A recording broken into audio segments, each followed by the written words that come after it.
darles la bienvenida a todos y a todas por acompañarnos hoy, domingo. Es una bendición realmente como iglesia poder reunirnos y estar juntos para adorar al Señor. Este ratito que sigue siendo también nuestra manera de honrar al Señor y de crecer en Él, y es por medio del estudio de la Biblia, de lo que Él se ha dado a conocer por medio de la Biblia a nosotros, la humanidad, y nosotros su pueblo. Y entonces hoy vamos a continuar ahorita con la exposición de la Escritura, y voy a pedirles por favor, si pueden todos abrir sus Biblias. Vamos a ver varios textos, pero por favor si se puede ir colocando allí en Juan, en el Evangelio de según San Juan, capítulo 10, y allí vamos a leer el primer texto. Hemos estado estudiando a partir del domingo anterior sobre la salvación, pero un aspecto de la salvación que tiene que ver con la certeza de la salvación para aquellos que hemos recibido salvación. Si esto es algo que es seguro, si esto es algo que es permanente, si permanece, o es algo que se puede perder, o es algo que no, que Dios guarda y preserva. Y el domingo anterior pude mostrarles que por el poder de Dios, por el amor de Dios y por el propósito que Dios se ha trazado, la salvación del creyente ya se asegura, porque es el carácter de Dios y la determinación de Dios quien la preserva. No mérito alguno, no obra alguna del ser humano, del creyente o la creyente, pero el carácter y la determinación de hacer ese regalo algo seguro. Y hoy quiero continuar esta doctrina de la seguridad de salvación por algo que hace el Hijo. Ya no solamente es el Padre, la primera persona de la Trinidad, pero ahora es el Hijo. Y allí es donde quiero que podamos estudiar sobre esta certeza de salvación hoy. Pongamos este ratito en manos del Señor y dispongámonos a dejarnos impactar por lo que los textos enseñan. Padre, en esta mañana venimos a ti dándote gracias.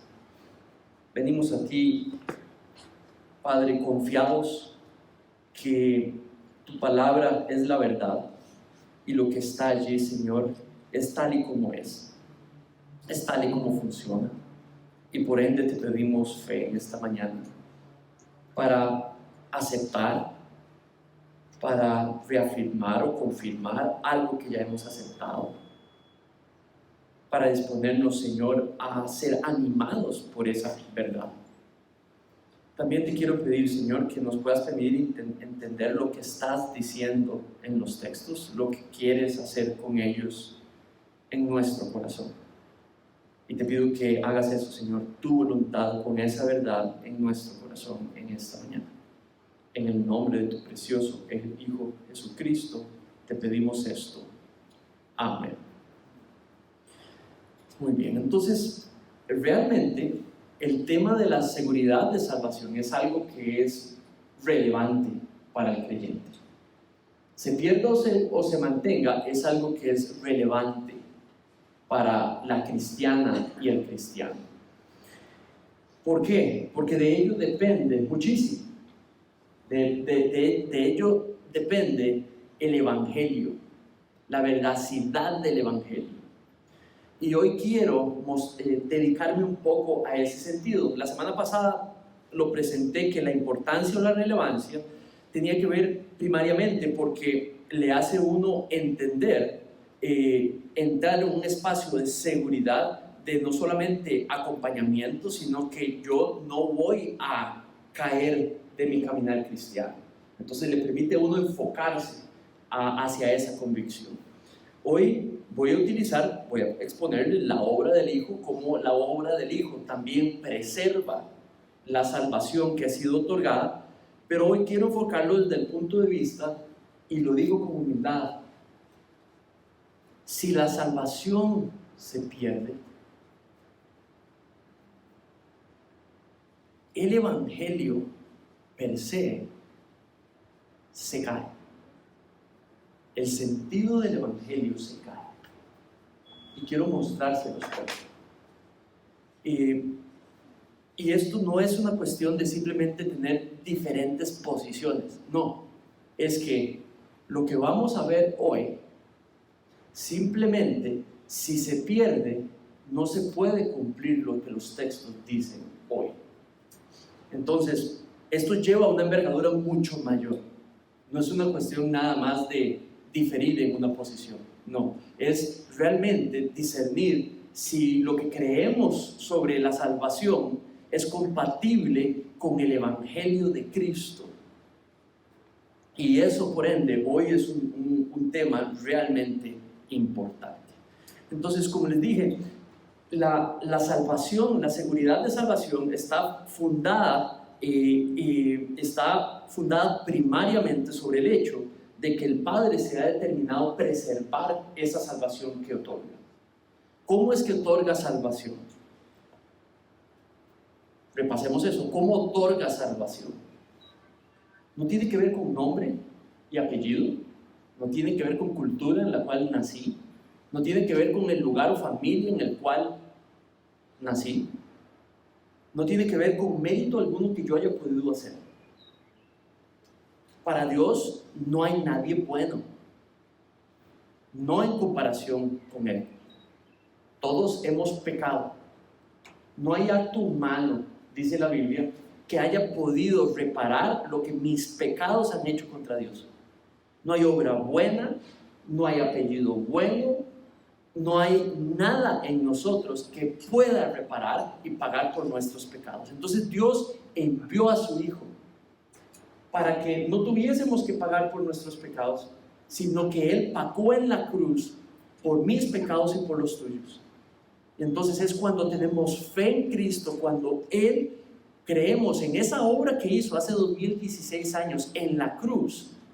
Cuando ponemos nuestra fe y decidimos creer en esa obra, que entonces se aplica lo que Él ganó en esa cruz, y es el perdón de nuestros pecados. Y es solo por fe, por medio de la fe, sin merecerlo. Eso no nos hace buenos de pronto.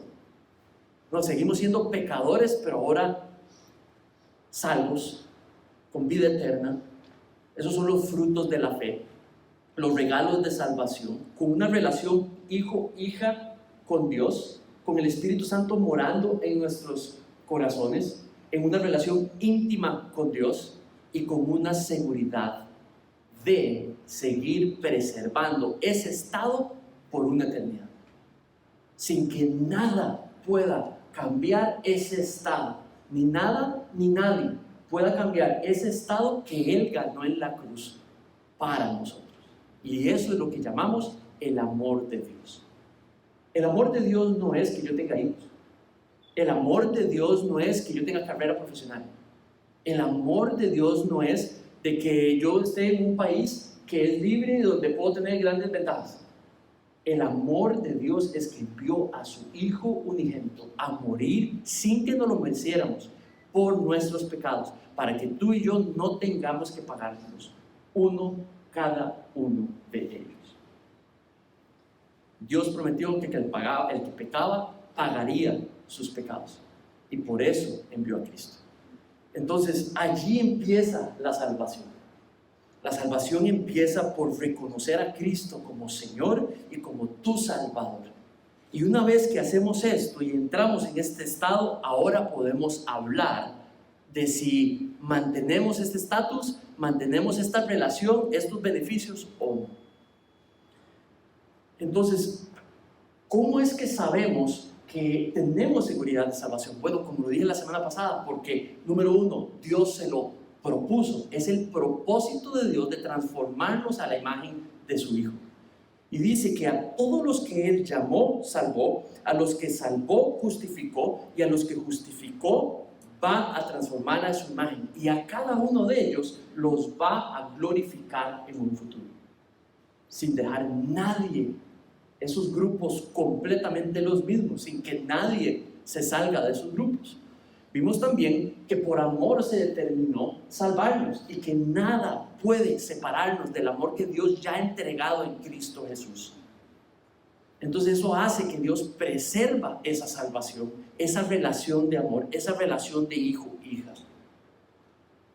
Hoy quiero fortalecer esa doctrina de salvación, pero ahora fundada, cimentando esta creencia de seguridad de salvación sobre la promesa que Cristo hizo, sobre la promesa que el Hijo hizo, sobre la oración que él hizo, el Hijo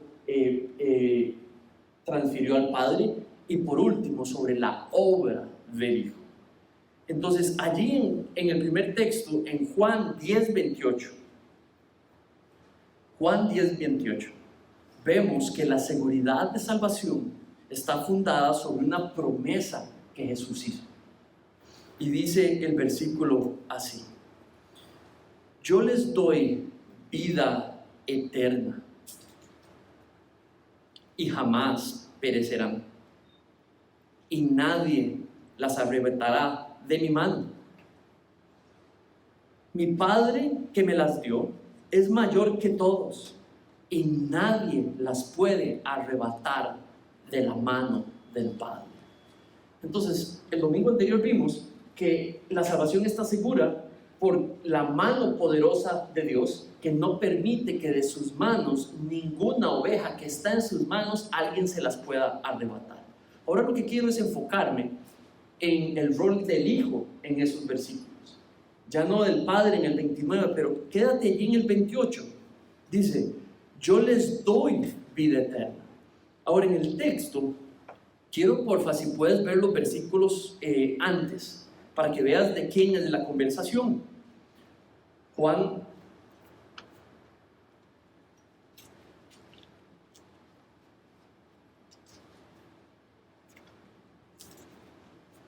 10, y puedes ver desde el versículo 25. Jesús les respondió: solo lo he dicho a ustedes y no creen. Las obras que yo hago en el nombre de mi Padre, estas dan testimonio de mí. Pero ustedes no creen porque no son mis ovejas. Mis ovejas oyen mi voz, yo las conozco y me siguen. Yo les doy vida eterna y jamás perecerán, y nadie las arrebatará de mi mano. Mira el versículo desde el 25. Empieza a hablar de una metáfora de pastor con ovejas.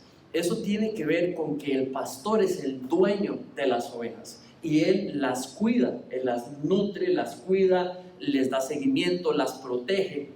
No hay ni una sola oveja que no le pertenezca al pastor. ¿Tiene sentido? Esa es la metáfora. Y esa es la metáfora para hablar de los que son suyos, los que le pertenecen. Entonces en versículo 27 dice: mis ovejas oyen mi voz, yo las conozco y me siguen. Entonces la seguridad de salvación nunca puede terminar en una liberalidad a hacer lo que a mí me dé la gana hacer, porque ya soy salvo y porque voy a ir al cielo. Dice que las ovejas escuchan su voz y dice que le siguen. Tienen seguridad de salvación, pero le siguen, le obedecen, buscan escuchar lo que él dice, lo que él ha dicho, aprendérselo, memorizárselo y obedecerlo. Pero bueno, eso vamos a hablar a partir de dentro de un domingo más, sobre la reacción de alguien que tiene seguridad de salvación. ¿Cómo vive? ¿Cómo luce? No es un libertario, no vive en libertinaje, ¿verdad? Vive completamente siguiendo a su pastor, a su Padre Celestial. Pero entonces dice: yo les doy vida eterna. Eso es una promesa. Este es el Hijo de Dios, la segunda persona de la Trinidad, prometiendo que Él da vida eterna. Luego dice: jamás perecerán, nadie las arrebatará de mi mano. Cuando dice vida eterna, piensa en el adjetivo. Da un tipo de vida que es eterna. Eterna es opuesto a muerte, atemporal. Entonces el calificativo es algo que no permite opción, ¿verdad? Es para siempre, eterna. Pero eterna también es opuesta, como les dije, a muerte. Muerte es sinónimo de ausencia de Dios, de separación de Dios. Entonces una vida eterna luce como alguien que vive en la presencia de Dios. Entonces ese regalo no solamente es de vida permanente, pero de cierta calidad, una que refleja a alguien que vive en la presencia de Dios. ¿Tiene sentido? Que tiene relación con Dios, que Dios lo influencia, que Dios lo impacta, que Dios lo está transformando, que Dios lo está empujando. Ahora dice, hace un doble negativo, y eso es importante notarlo. Mira lo que dice.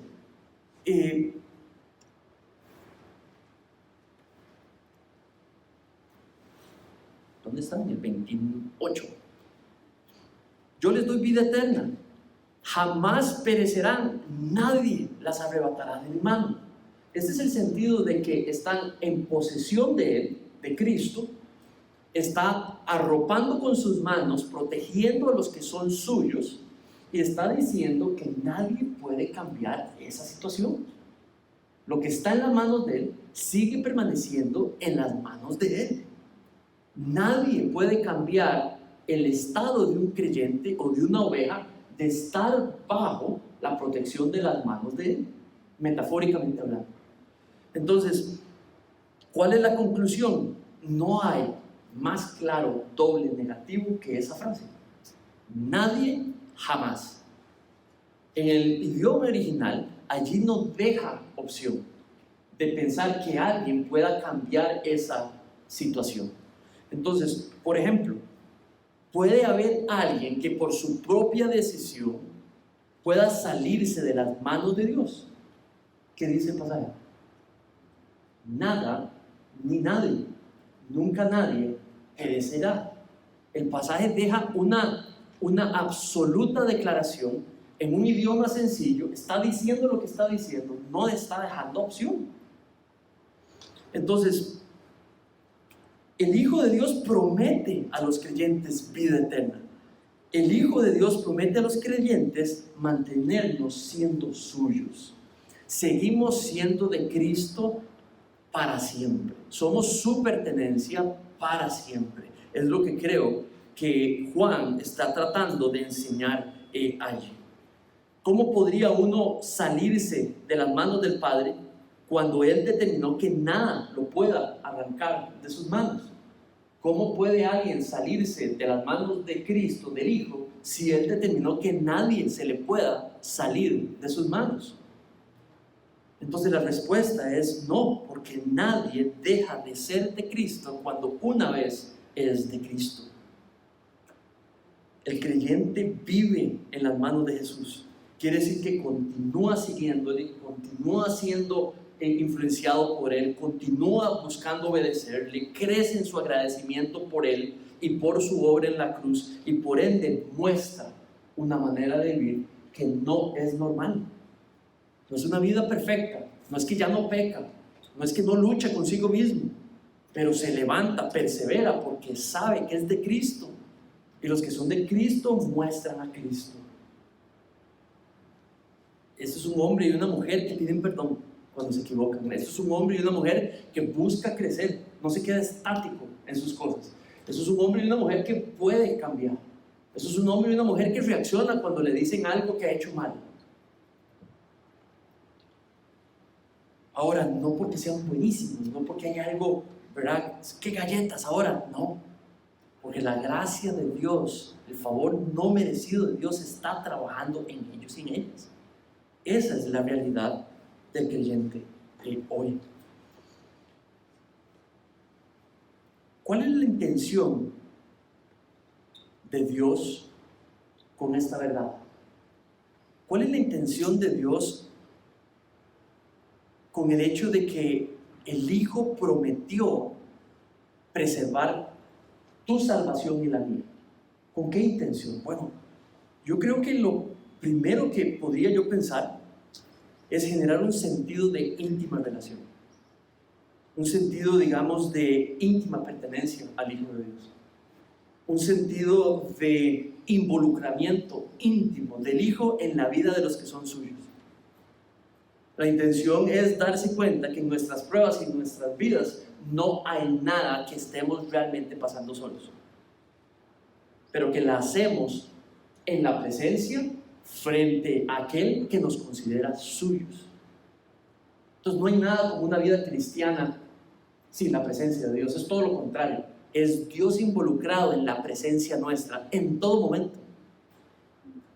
Cuando estamos pecando allí contra Él, ahí está Él viéndonos pecar. Hace 3 domingos vimos que mientras estamos allí pecando los creyentes contra Él, Cristo está allí intercediendo, abogando por nosotros ante el Padre. Ahorita vamos a ver un poquito más de eso. Pero hasta en los momentos más duros, Él está allí abogando, intercediendo por nosotros. ¿Cómo no? En los momentos más lindos y en los momentos más gozosos, ¿verdad? En las pruebas, en los temores, en los miedos.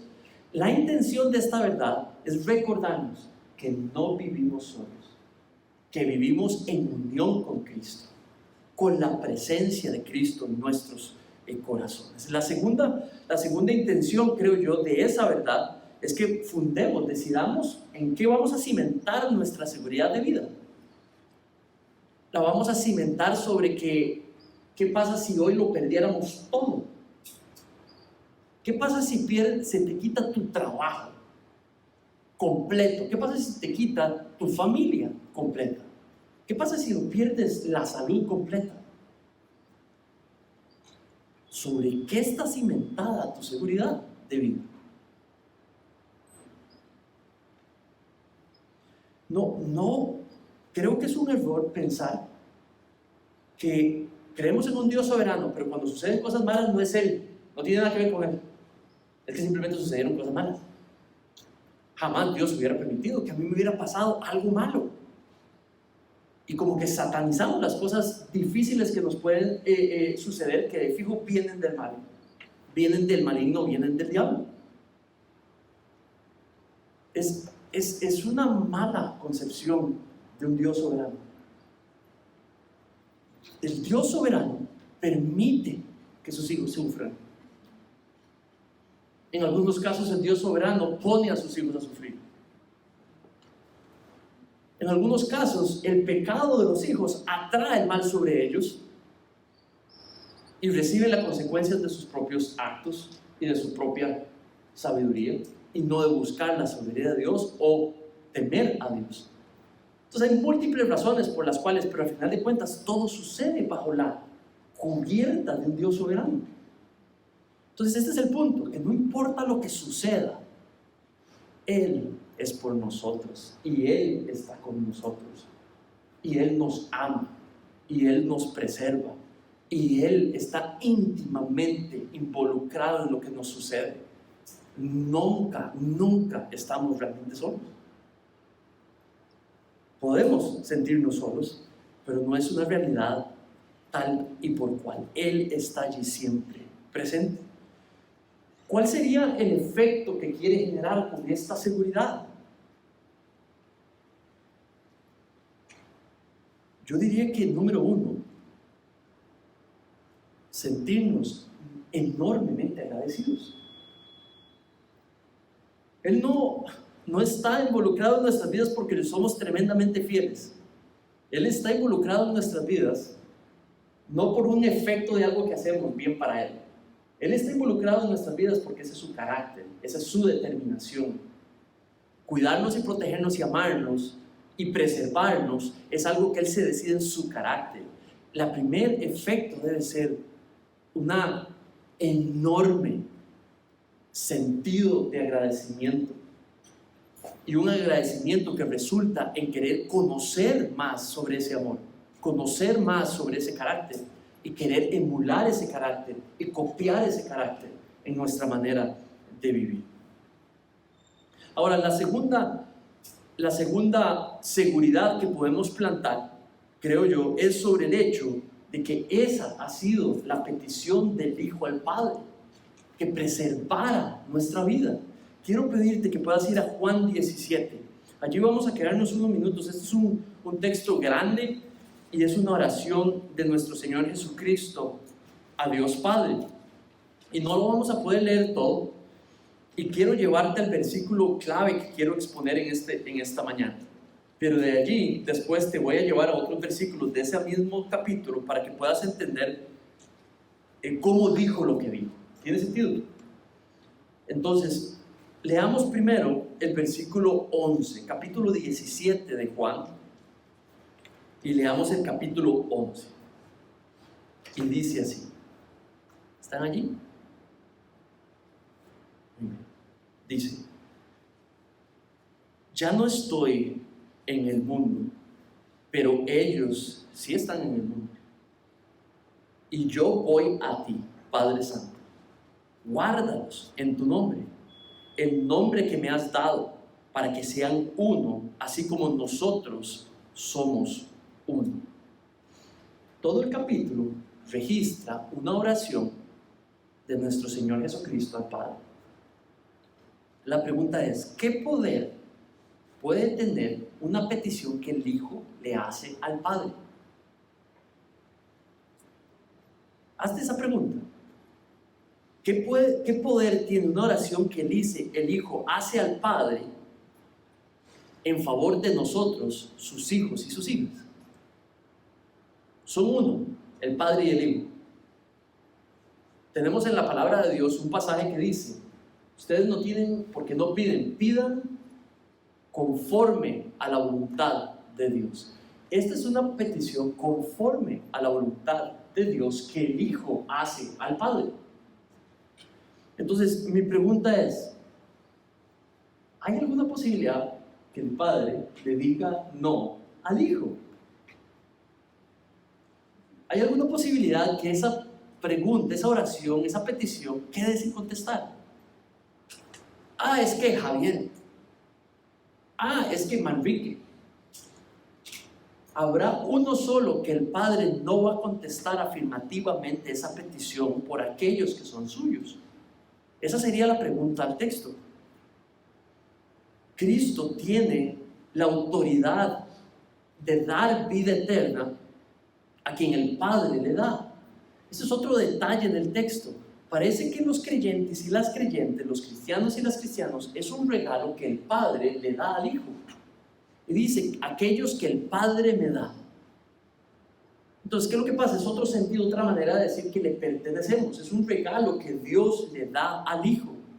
Los creyentes en su obra y en su vida son regalos al Hijo. Entonces, tú y yo yacemos como regalos del Padre al Hijo. Entonces, el versículo, mira lo que dice el versículo 2, 17:2. Habla, antes de pedir esa petición del Hijo al Padre, en el 2 nos dice: por cuanto le diste autoridad, hablando del Hijo, de Él mismo, sobre todo ser humano, para que Él dé vida eterna. Entonces, ¿qué es lo que pasa? Que a quien el Hijo da vida eterna, tiene la autoridad para darle vida eterna, una permanente. Entonces, alguien que recibe vida eterna, de pronto esa vida eterna no se puede transformar en temporal, ya no es eterna. No, porque el Hijo tiene autoridad de dar una vida que es eterna para siempre. Los que el Padre trae al Hijo demuestran que son del Padre al mostrar su fe. Mira el versículo 6. Ellos lucen de una manera. Si gozan de salvación, lucen de cierta manera. El versículo 6. He manifestado tu nombre a los hombres, que del mundo me diste. Eran tuyos y me los diste, y han guardado tu palabra. Vean la característica de un cristiano. Guarda la palabra de Dios, la conoce, busca conocerla y busca guardarla, copiarla, obedecerla. En ese pasaje no hay un cristiano que nunca busca tratar de reconocer lo que la Biblia dice. Dice que el cristiano se lanza, el discípulo de Cristo se lanza a buscar lo que la palabra dice. ¿Para qué? Para guardarla, para obedecerla, hacerla suya. Entonces el salvo, sí, tiene eternidad de salvación, tiene seguridad de salvación, pero luce de cierta manera, buscando guardar la palabra de nuestro Señor Jesucristo. ¿Por quién pidió Jesús en esa oración? Mira el versículo 9, 17:9.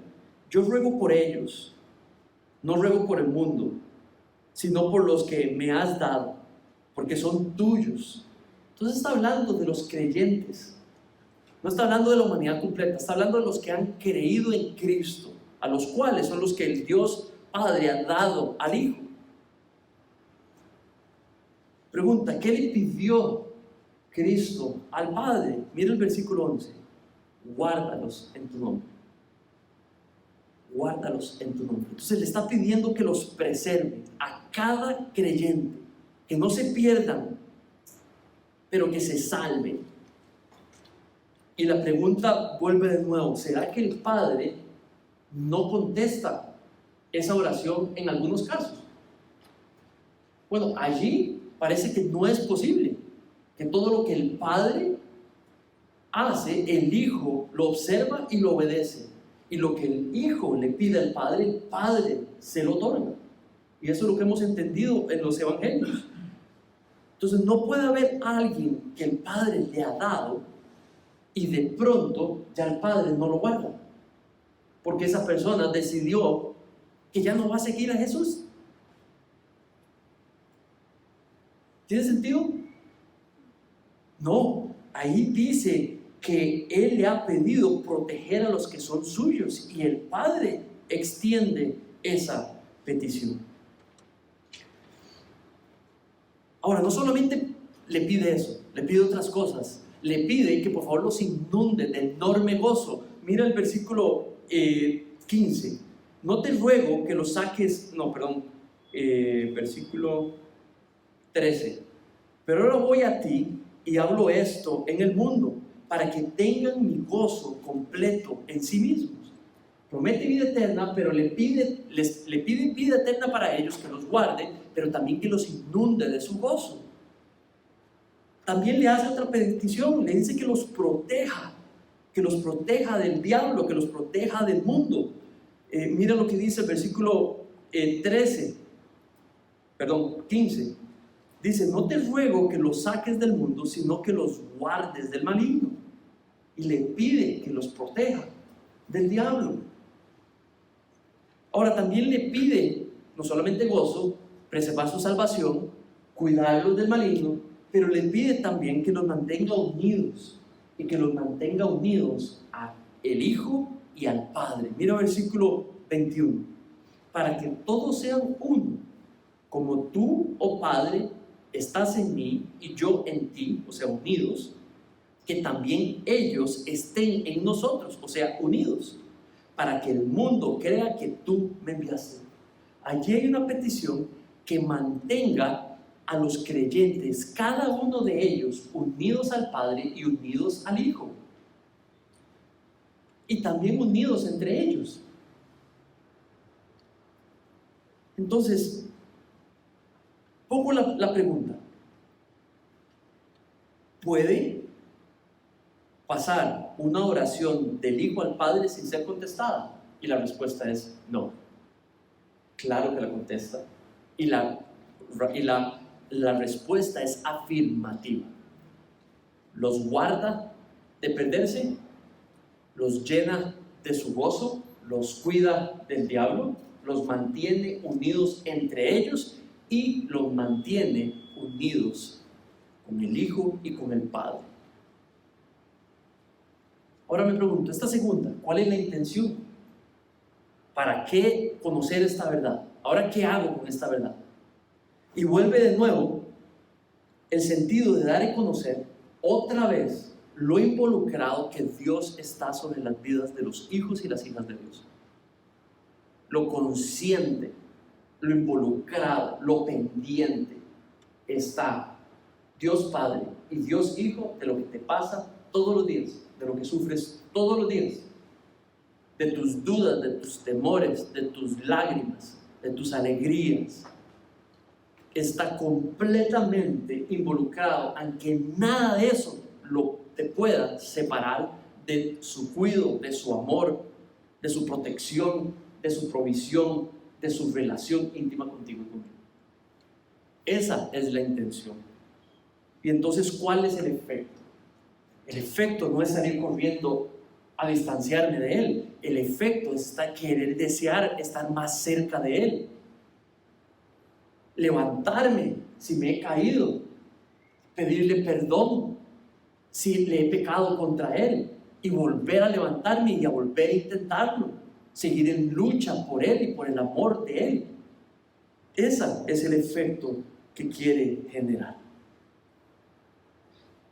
Por último, esta seguridad de salvación está cimentada también en la obra del Hijo de Dios. Y esta es la parte, tal vez creo que más conflictiva para algunos de nosotros. Y aquí es donde correlaciono el Evangelio con esta doctrina. La integridad del Evangelio se mantiene con esta doctrina. Su intercesión como mediador es suficiente hoy. Por favor, vayan a Romanos 8, 33 y 34. Romanos 8,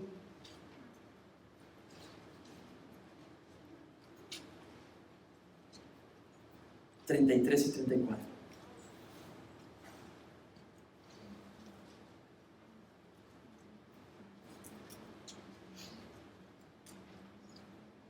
Y dice así. Allí lo tengo en la pantalla, por si gustas seguirme o en tu Biblia. Adelante. Dice, voy a dar un tiempito para que puedan llegar allá. Romanos 8, 33, 34. ¿Quién acusará a los escogidos de Dios? Dios es el que justifica. ¿Quién es el que condena? Cristo, Jesús es el que murió.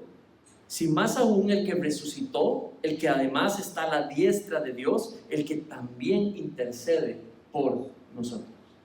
Entonces, ¿qué es lo que pasa? Que un creyente y una creyente, ¿de qué puede ser acusada? ¿De qué puede ser condenada? Si Cristo ya murió y pagó por cada una de esas acusaciones, por cada una de esos pecados. Entonces ya no hay condena y ya no hay acusación, porque Cristo pagó por esos pecados, por ese creyente y por esa creyente. ¿Tiene sentido? Entonces no hay pecado que no le pueda ser perdonado, que pueda cometer hoy, porque judicialmente le ha sido perdonado. Entonces un pecado no puede hacer a una persona salirse de la salvación y perder su salvación. Por entonces querría decir que la cruz no fue suficiente y que la paga no fue suficiente. Los pecados que un cristiano y una cristiana pudiese cometer hoy no pueden, no tienen la capacidad de separarlo, de separarla de su salvación, la cual fue ganada por la cruz. Porque si es así, la cruz no es suficiente, no fue suficiente. Entonces, por ende, el Evangelio no es tan poderoso. Ahora, yo no estoy diciendo que si el creyente y la creyente pecan contra Dios, no se afecta su comunión. Claro que sí, lo hemos estudiado. Vimos la doctrina del perdón y vimos que judicialmente no se pierde la salvación, pero sí se afecta la comunión. La relación padre-hijo se afecta. Y el padre castiga, el padre disciplina todavía a sus hijos. Y las consecuencias del pecado tienen consecuencias. Y usted lo sabe mejor que yo. Cosas que hemos hecho y recibimos consecuencias. En la Biblia dice que el padre que ama a sus hijos le transfiere consecuencias sobre sus actos, porque los ama. Eso quiere decir que es la expresión de lo que Dios hace con nosotros, sus hijos. A veces nos disciplina. A veces no nos disciplina, pero nos afectan las consecuencias de nuestros pecados. Ellos mismos nos traen consecuencias. Entonces, no hay pecado que pueda hacer a una cristiana o cristiano perder su salvación. Porque ¿quién lo acusa ahora? ¿Quién lo condena? Nadie. Ahora, vean Romanos, vean este versículo. Romanos 3:25. Está allí en la pantalla. a quien Dios exhibió públicamente como propiciación por su sangre, a través de la fe. Mira lo que dice, a través de la fe. Propiciación es la paga, sangre, por nuestros pecados. Y dice que lo que hace que uno reciba el fruto de los beneficios de ese derramamiento de sangre de Cristo, dice que es la fe, no nuestras obras. Nuestra fe es gratis, sin merecimiento. Es porque no lo merecemos, es gratis. Y por la fe, nuestros pecados son perdonados. Por nuestra fe dice que se aplica el hecho que se pasa por alto los pecados cometidos. Entonces, ¿qué quiere decir? De que un pecado no puede hacer a un creyente perder su salvación porque dice que ya fueron pasados por alto. Que no es lo mismo, no es lo mismo que no recibimos las consecuencias de nuestros pecados, pero ya no tienen una condenación eterna sobre nosotros. Eso no hace grande al ser humano o al creyente, hace enorme a Cristo, no a nosotros. Es un regalo de gracia, no merecido. No es de que es un alcahuetamiento sobre lo que hacemos hoy, no. Hace a Cristo más grande, el regalo más grande, el regalo más precioso. El pago fue suficiente. No tenemos que hacer sacrificios. No tenemos que hacer sacrificios hoy, de ningún tipo, para que nuestros pecados sean perdonados. Ahora, mira lo que dice este otro pasaje, Hechos 20:28. Allí está. Tengan cuidado de sí mismos y de toda la congregación, en medio de la cual el Espíritu Santo les ha hecho obispos para pastorear la iglesia de Dios, la cual Él compró con su propia sangre. ¿Por qué estoy apuntando esto? Mira lo que dice aquí, compró. Voy a adelantar lo que estoy tratando de decir. Si es cierto que alguien, Dios le dio el libre albedrío para devolver el regalo de salvación, si eso es cierto, quiere decir que entonces Él tiene la capacidad de descomprarlo. Él tiene la capacidad de pasar de ser libre a volver a ser esclavo del pecado. Quiere decir de que Él puede salirse de las manos del Padre y salirse de las manos del Hijo. Si tiene libre albedrío para devolver el regalo, quiere decir que tiene tanto poder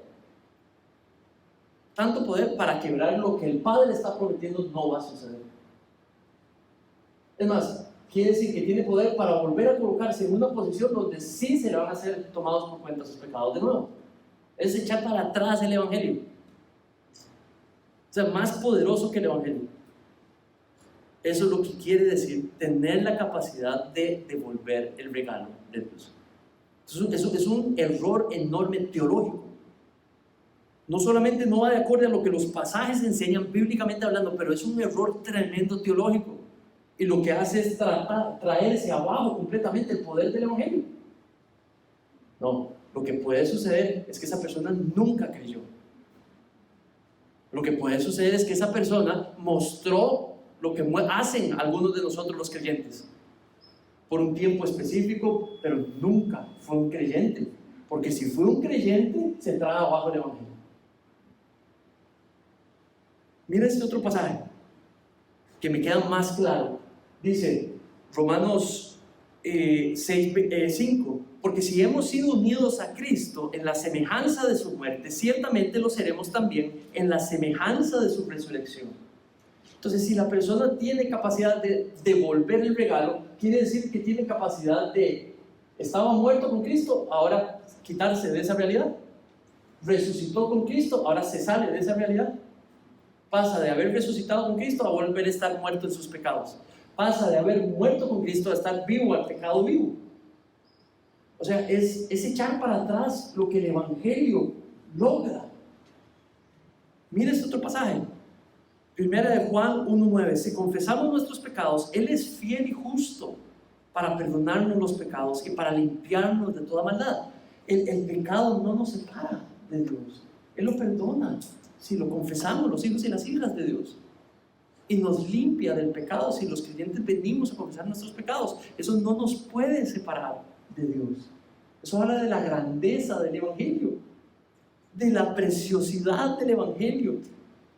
Yo puedo fallarle a mis hijos o a mi esposa, que al entender la gracia y el amor y el perdón de Dios, puedo venir donde el Padre y pedirle perdón, y Él me perdona.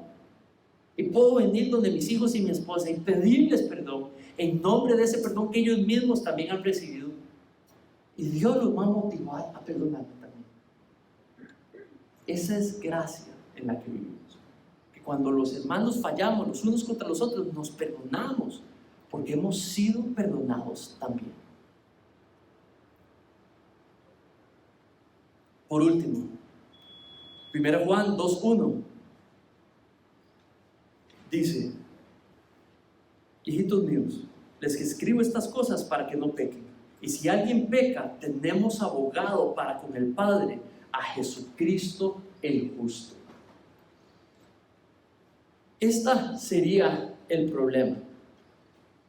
Si alguien puede devolver el regalo de salvación, porque tiene libertad de devolverlo, lo que tiene libertad de hacer también es de decirle a Cristo: no sea mi abogado más, no sea mi intercesor más. Y lo que han dicho los pasajes que hemos leído hasta el momento es de que nadie puede hacer eso. Eso es imposible. Nadie le arrebata una oveja que el Padre le ha dado al Hijo. Porque todo lo que el Padre le da al Hijo, Él lo ha comprado con su sangre. Y es suyo y le pertenece. Sí, estos hijos y hijas pasan momentos áridos. A veces se sienten sedientos, se sienten solos. A veces pasan años completos en un tiempo muy difícil espiritual. A veces se jalan muchas tortas, nos jalamos tortas los hijos de Dios, claro que sí. Pero eso lo que hace más bien es su sentido de involucramiento más fuerte por sus hijos. Dice que ni la muerte, ni lo alto, ni los ángeles, nada nos puede separar del amor de Dios. Puede que esas circunstancias traten de hacernos sentir que estamos siendo separados de Dios, o que nosotros estamos queriendo separarnos de Dios, pero dicen que no están diseñados para tener tanto poder como para poder ser arrebatados de las manos de Dios. ¿Así? ¿O le hago un dibujito? Bueno. Su intercesión es eficaz. Su intercesión es segura. Su abogacía es segura, es permanente. Si alguien te hace sentir diferente, si otro cristiano, otra cristiana te hace sentir de que como que la cruz no es suficiente para pagar lo que tú has hecho en tu vida, necesitas rechazar eso, porque no es verdad. Cristo es suficiente. Dios te ha perdonado y Dios me ha perdonado, y eso nos hace vivir de una manera diferente. Si se puede perder la salvación, sería contradecir lo que Dios ya dijo en Hebreos 7:25. Dijo: por lo cual también es poderoso Dios para salvar para siempre a los que por medio de Él se acercan a Dios, puesto que vive perpetuamente para interceder por ellos. Si la salvación se pierde, Dios es un mentiroso, porque Dios prometió que al que salva, lo salva para siempre, y a aquellos por el cual Él intercede, lo hace perpetuamente. Entonces, la doctrina de perder la salvación no va de acorde con el carácter de Dios, no refleja a un Dios como se ha mostrado en la Escritura. ¿Cuál es la intención de esta tercera verdad? Bueno, yo diría que entender que su obra de redención y nuestro estado de justificación está activo y para siempre. Está seguro y para siempre. La segunda intención es valorar ese regalo de la redención y de la salvación. No volver nada más importante que ese regalo. No dejar que nada se vuelva un ídolo, que vuelva mi regalo de salvación y mi relación con Dios tome el lugar de preeminencia en nuestras vidas.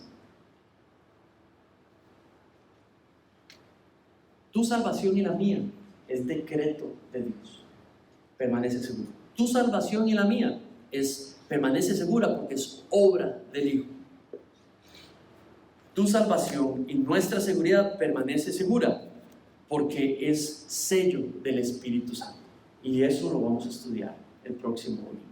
Es un trabajo en equipo. La preservación de nuestra salvación es un trabajo en equipo. Es un trabajo, por llamarlo así, colectivo. La Trinidad completa haciendo segura tu salvación y por ende tu relación con Dios y por ende tu estado de bendición frente a Dios. Si hoy el Señor te llama a casa, por la manera que sea, usted tiene que tener solo una respuesta si le preguntan: si usted muere hoy, usted mañana va al cielo. El creyente no puede dudar esa respuesta. Por supuesto que voy al cielo. El creyente no puede responder: bueno, yo espero que sí, en el caso que yo haya sido, porque he hecho más obras buenas que malas. Jamás puede responder eso. No tiene nada que ver con sus obras. El verdadero cristiano tiene que decir: por supuesto que sí. ¿Por qué? Porque la Biblia lo dice. Si yo me voy a casa hoy, Dios me recibe en el cielo inmediatamente. Tengo plena seguridad de eso. Amén. Aprende a responder así, porque eso es lo que la Biblia enseña. No es orgullo, no es falta de humildad, no es que te estás considerando súper buena, porque no se trata de obras, es por fe, es por la obra de Cristo. Esa es la que hace esa seguridad. Hagamos esta nuestra convicción como iglesia y a lo individual. Oremos. Padre, Señor, en esta mañana solo tú conoces el corazón de cada uno de nosotros. Sabes nuestras luchas, Padre. Sabes nuestras debilidades. Padre, sabes cuando te hemos negado con nuestros actos y nuestras actitudes. Tú lo conoces todo. Sabías que los íbamos a hacer, Señor, mucho antes que nosotros mismos.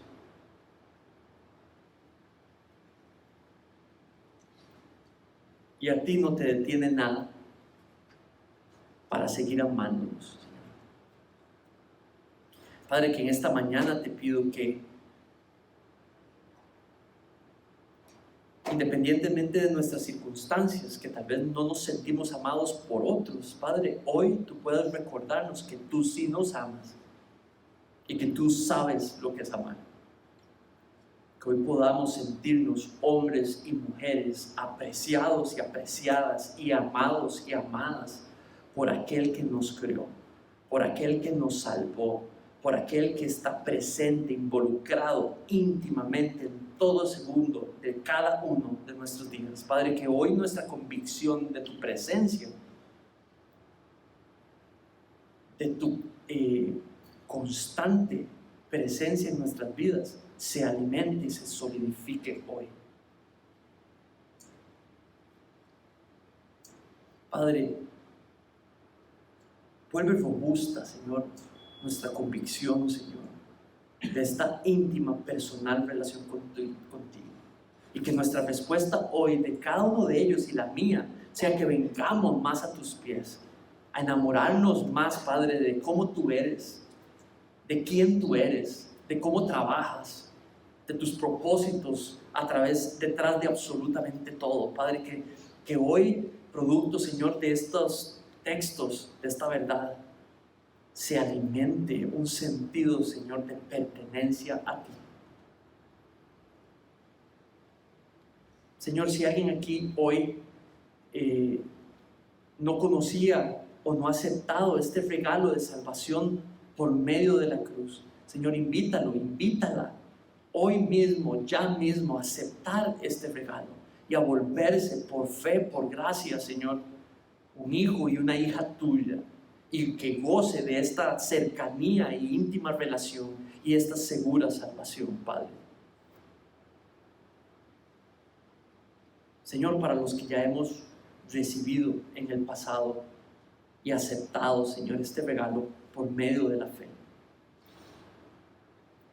te pido que puedas volver nuestra seguridad de salvación, Señor, un valor fuerte, un principio de vida fuerte, que nos mueva a salir a trabajar día tras día, que nos empuje a amar a los nuestros de una manera más fiel a ti cada día, que nos mueva, Padre, a vernos a nosotros como tú nos ves, a ver a los demás como tú los ves, a mostrar compasión más, a mostrar más paciencia, más amor, más sacrificio por otros, a perdonar, a servirles.